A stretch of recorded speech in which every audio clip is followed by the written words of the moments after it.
నమస్కారం గురుగారు. మహాదేవ. గురుగారు, మనం అన్నం తినేటప్పుడు కొంతమంది అరచేయికి అంటకూడదు అంటారు. కొంతమంది అరచేయికి ఇట్లా అంటే మొత్తం 5 ఏళ్లతో తినాలి అని అంటారు. కొంతమంది నేల మీద కూర్చొని తినాలి అంటారు. అంటే పైన కూర్చొని, మంచంలో కూర్చొని, బెడ్ మీద కూర్చొని తినకూడదు అంటారు. అసలు ఎలా తినాలి గురువుగారు? చాలా చక్కటి ప్రశ్న తల్లి.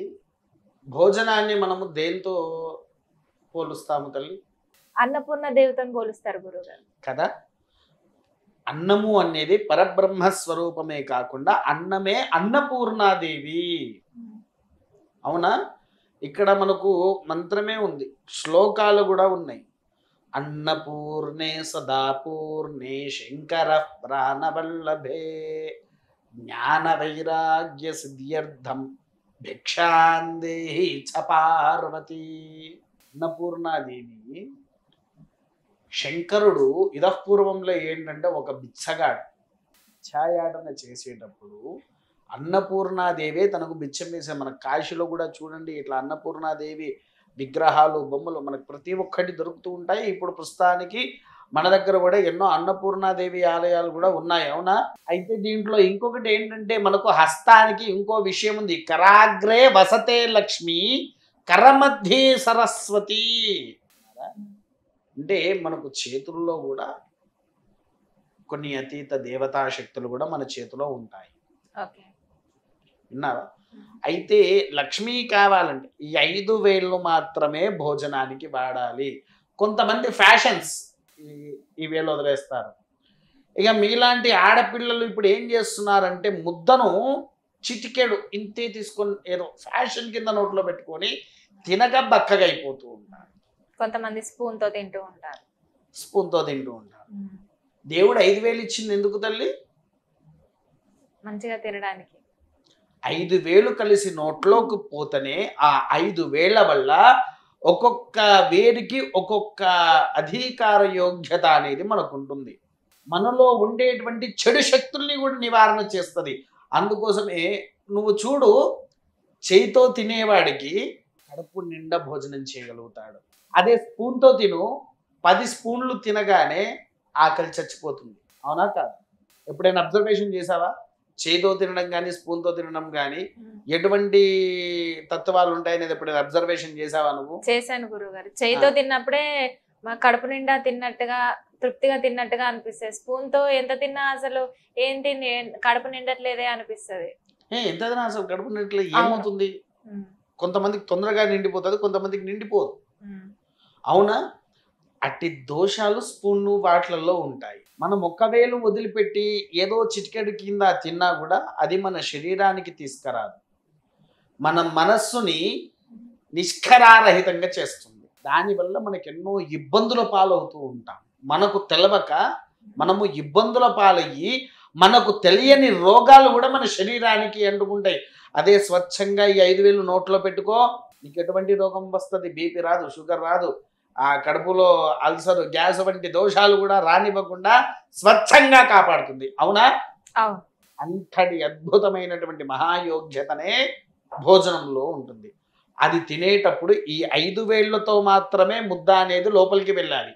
ఎట్టి పరిస్థితిలో కానీ అరచేతికి యానకూడదు. మనం ఎప్పుడైతే ఈ అరచేతికి నీవు భోజనం చేసేటప్పుడు అంటిందా, అప్పటి నుంచి ఇంట్లో లక్ష్మీదేవి రావడం మానేస్తుంది. దీనికి దానికి అంత. అందుకోసమే బకాసుర భోజనము పేరు విన్నావా తల్లి?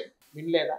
వినలేదు. బకాసుర భోజనం అంటే తినే వాడేంద్ర బకాసురులాగా తింటున్నాడు అని అంటారు. ఇగో ఇట్లా గట్టిగా కలిపేసి ఇంత తీసుకొని ఇట్లా పెట్టేసుకుంటూ ఉంటారు. వాళ్ళకి ఎర్రచేతిలో అంటేసరికి రాక్షస భోజనము అని అంటారు. రాక్షస భోజనము. అర్థమైందా తల్లి? ఈ ఎర్రచేతికి అంటకుండా ఈ 5 వేళ్లతోనే తీసుకునే భోజనానికి అపూర్వ శక్తి, అపూర్వానుగ్రహము, అపూర్వ తత్వము, అపూర్వ యోగము కూడా కూడి అయి ఉంటుంది. అందుకోసమే భోజనం చేసేటప్పుడు దీనికి ఇంకో విధి కూడా ఉంది తల్లి. భోజనం చేసేవాడు ఎలా అంటే పూర్వంలో భోజనం ముందు కాళ్ళు కడిగేవారు, తెలుసారా? కాళ్ళు కడిగినప్పుడు ఆ కాళ్ళు తడి ఆరేలోపే భోజనం అయిపోవాలి అనేది. కాకపోతే ఇప్పుడు కూర్చొని భోజనం చేస్తూ ఉంటారు. ఇంకా ఇందులో ఇంకొకటి మహాపాపం ఎక్కడా జరుగుతుంది అని అంటే, భోజనం చేసేటప్పుడు ఏమి మాట్లాడకుండా భోజనం చెయ్యాలి. అదే నువ్వు మంచిగా నీ ఫ్రెండ్స్‌తో 10 మందితో కూర్చుంటే వారితో ఇష్టమైన ముచ్చట్లతో భోజనం లోపలికి పోతూ ఉంటుంది. అవునా? ఎక్కువ తినేస్తూ ఉంటాం ఇంకా. ఎక్కువ తినేస్తారు. కానీ వాస్తవానికి ఏంటి అనంటే, ఇలా ఉన్నా అలా ఉన్నా తినేదే. కడుపులోకి ఎంత పోతుందో అంతే పోతుంది. అవునా? పీకల వరకు తింటే ఏమవుతుంది తల్లి? మనకు కూడా తెలవకుండా మనకి ఒక వామిటింగ్ లాగా అవుతుంది. అవునా కాదు? ఏదైనా మనం ఎంత మోతాదులో ఉండాలో అదే మోతాదులో ఉండాలి. అందుకోసమే భోజనం చేసేటప్పుడు ఈ అరచేతికి ఎప్పుడైతే భోజనం ఆనుతుందో దాన్ని రాక్షస బకాసుర భోజనము అనేటువంటిది శాస్త్ర విధి. గురుగారు, కొంతమంది కిందనే నేలపైనే కూర్చొని తినాలి అంటారు, కొంతమంది బెడ్ మీద కూర్చోకూడదు, మంచం మీద కూర్చోకూడదు, ఇట్లాంటివి చెప్తూ ఉంటారు. అసలు ఎక్కడ డైనింగ్ టేబుల్ మీద కూడా కూర్చొని తినకూడదు అంటారు. ఇప్పుడు సిటీలలో ఎక్కువగా అయితే డైనింగ్ టేబుల్సే ఉంటాయి కదా గురుగారు. నేల మీద కూర్చొని తినడం చాలా తక్కువ మంది. తక్కువ ఎక్కడ కాదు కూర్చొని తల్లి. వాస్తవానికి ఏంటి అని అంటే, ఇప్పుడు డైనింగ్ టేబుల్స్ వచ్చినాయి. అంటే ఇప్పుడు కాదు, గత కొన్ని సంవత్సరాల నుంచి అవును. ఉన్నాయి. రాజుల వారి కాలంలో నుంచి కూడా ఉన్నాయి, లేవు అనట్లేదు.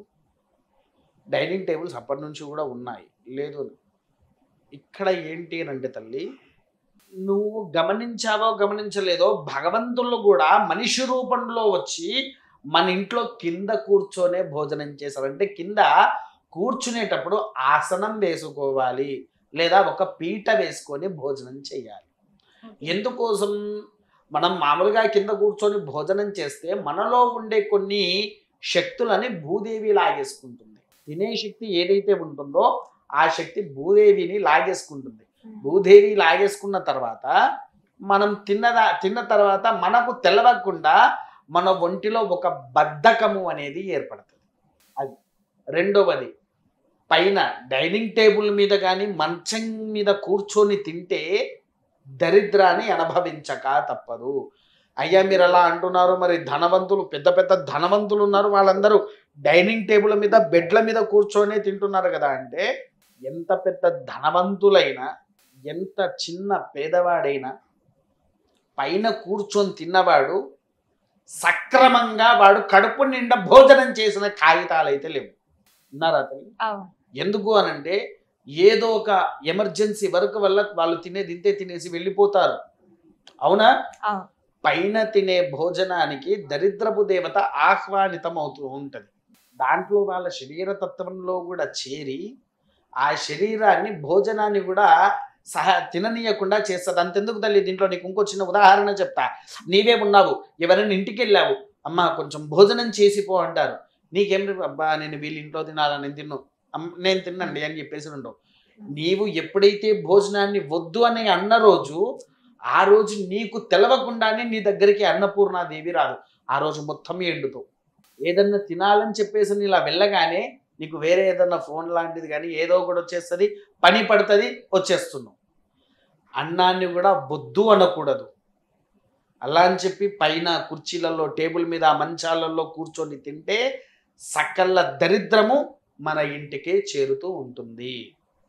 ఓకే గురుగారు, మంచి విశ్లేషణ అందించారు. ఏ చేతితో తినాలి, అరచేతికి అంటాలా అంటకూడదా అనే దాని గురించి చాలా స్పష్టంగా వివరించారు. ధన్యవాదాలు. మహాదేవ.